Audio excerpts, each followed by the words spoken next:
you touched on Zach Lavine, and there was a reporting from Jake Fisher, who works with Mark Stein now on the Stein line, and he had a quote with the Detroit Pistons, and I'll just read it for people that are listening right now and watching live on YouTube. It says, "I still don't expect Detroit to do anything that would be taking the ball out of Cade Cunningham's hands to the degree of adding someone like Zach Lavine.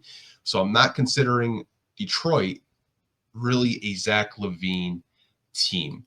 So obviously you mentioned the contract. I did look it up when you were talking. So he's set to make 45 million, almost 46 million in 2025, 2026. And the last year of his contract where he has a player option, it's up to $48.9 million. And he does have a 15% trade bonus if he does get traded on top of that. So I doubt the Bulls want to give him 15% of what they're already paying him. Those numbers do come from SpotTrack.com. Yeah. But I've heard this with not only Zach Lavine, but I also heard it with Brandon Ingram this week, listening to podcasts. Like a lot of other NBA, podcasters are getting the sense that Detroit's not really looking to make that home run swing. Obviously, like we've talked about Zach Lavine last year. I mean, he had foot surgery. We don't really know if he did that on purpose not to come to Detroit. Some people speculated it, but I'm not really sure. But like, maybe I'll just ask you this: like, do you think that's kind of like the right approach, not to try to, put all your chips for a Zach Lavine? Yeah, I mean, no, don't do it, because again, just like Cade Cunningham, he's having a good season as far as his health. He's played 41 games this year as well, so that's a good sign to see. But I think that when you have a guy like Cade, you need complementary pieces around him. And I think that what my concern would be is that while Zach Lavine is a great player, would he, for you Game of Thrones people out there, would he bend the knee? Because that is what you're coming, because even if it were Brandon Ingram, anybody that comes to this team, this is Cade Cunningham's team. And unless you're trading for somebody like Giannis or LeBron or Curry, and we're not saying they're going there, I'm just saying as an example, unless you're trading for guys that are former NBA MVPs, even then, still probably then, this is Cade Cunningham's team. I still, from what we're seeing from Zach Lavine, this does not look like a guy that's going to want to come here and give up that responsibility of being the guy. Jaden Ivey, I'm not going to put him in the Zach Lavine, category as far as talent and scoring ability, but Jaden Ivey understands the pecking order in Detroit. Yeah. He's willing to be a complementary piece to Cade Cunningham. You got a guy like Malik Beasley, probably got one of the greenest lights on the team, wants to be a complementary piece to Cade Cunningham. You got to get guys that are going to understand that this team is only going to go as far as Cade goes. So I don't think that as talented as Lavine is, I just think with that aspect and how big that contract is, those just for me alone, the contract would be a red flag, just off the contract alone. But the other intangibles just make it I would be out. I think the contract is more attractive this year than it was last year because there's one less year on it. Yeah. I think fit-wise, it could work. Now, I would kind of disagree with Jake saying, like, the Pistons don't want to take the ball out of Cade's hands. I don't really think Zach Lavine would really take the ball out of Cade Cunningham's hands. Okay. My thing is, I've seen Zach Lavine take a second seat to other players that he's played with before and still be able to get his shots and get his.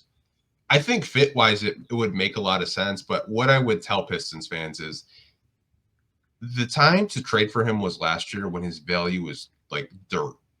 This year, I think his value is way more.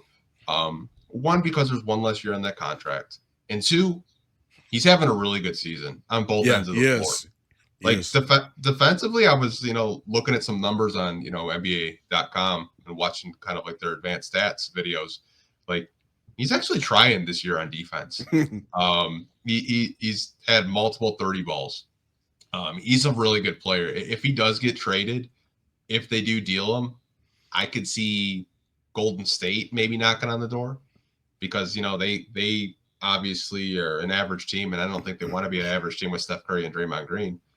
I could see Phoenix saying like, "Hey, we can't get Jimmy Butler, but why not try to get a Zach Lavine?"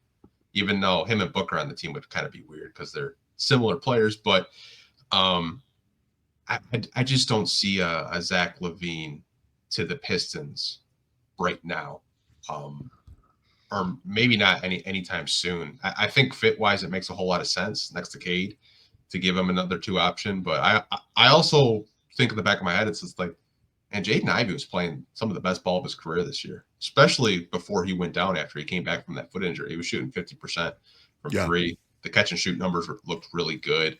I know I've told you, like, give Jaden Ivey a couple of years. Maybe he can be a Zach Lavine type player. Not saying they're the same type of athlete or anything. Yeah, like absolutely. That, just as far as production and value.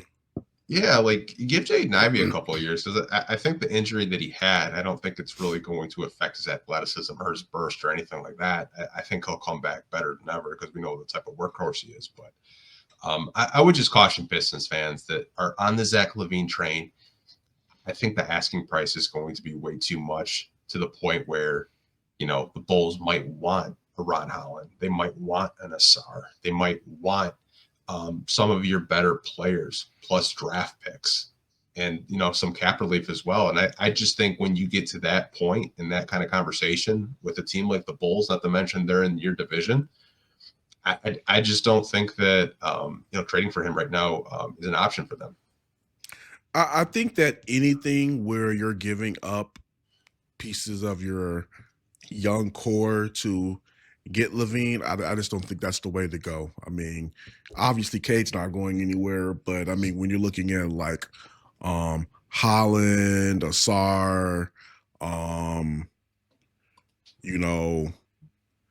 Isaiah Stewart, just off of the year he's having, I wouldn't give him up just for the year that he's having defensively. I think that you need to keep a guy like that. Duran, depending on who the player would be, what the trade would be, I think Duran could be maybe one of those young guys you might part with. But again, I would try to hold on to some of those young pieces as long as you can, especially right now when you're looking at Isaiah Stewart's deal. It's pretty cheap right now with the way the cap is rising. It's a very favorable deal. So, I'm just really on the Cole Stan Pat train. But if you're able to get a guy that you believe is going to change the course of this franchise, that's when you consider some of those difficult decisions. Right now, I don't think they're in that type of position. I would say that if they were like how can I put it? Let's say they were like a number 4 seed and say, hey, this guy might put us into number 2 or 1. Okay, cool. Right now you're floating between 6 and 8 as is, and you don't even have your starting shooting guard. Right. Yeah, you don't want to.